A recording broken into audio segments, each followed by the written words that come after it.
তা সোয়াত ওয়াও ফা, তা দিয়ে তওবা। তওবা করার পরে আপনি শপথ করলেন যে দুনিয়া ইদর উদর হয়ে যাবে, আমি তওবা ভাঙবো না। আপনি তওবা করে ফেলেছেন, আজকে আপনি বলুন তওবা করেছেন, কালকে থেকে তওবার বাইরে আপনি এক চুল যাচ্ছেন না। তওবার বাউন্ডারির ভিতরে আপনি, বন্ধু বলছে এদিকে আয়, সরি আমি তওবা করছি,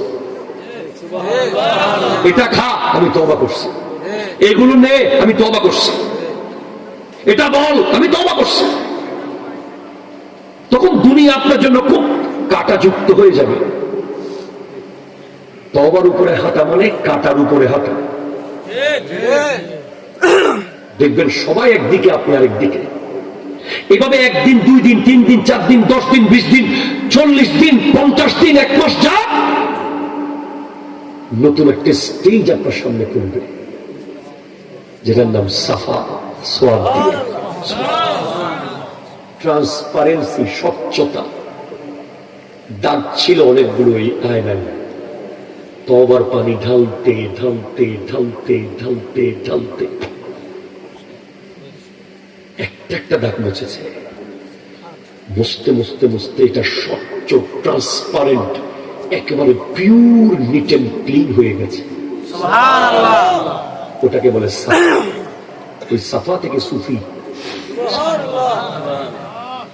এরপর সাফার উপরে থাকতে থাকতে থাকতে থাকতে আর কোনো দাগ লাগতে দেব না আমি, বাস দাগ খতম। প্রয়োজনে উপোস করে যাবো, দাগ লাগতে দেব না।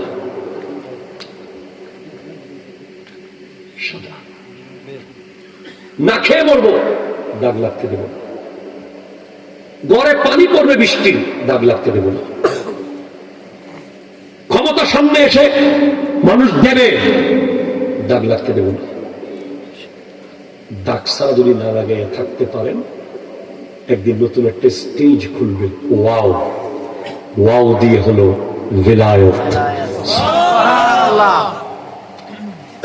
ভিলায়ত তখন কি হবে?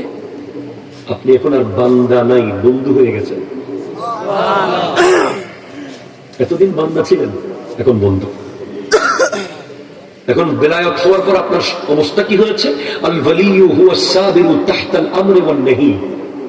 কাশফুল মাহজুব কিতাবে এসেছে, দাতা হাজবিরি বলছেন, ওলি হলো সে যে আল্লাহর আদেশ এবং নিষেধের উপরে সব সময় অটল।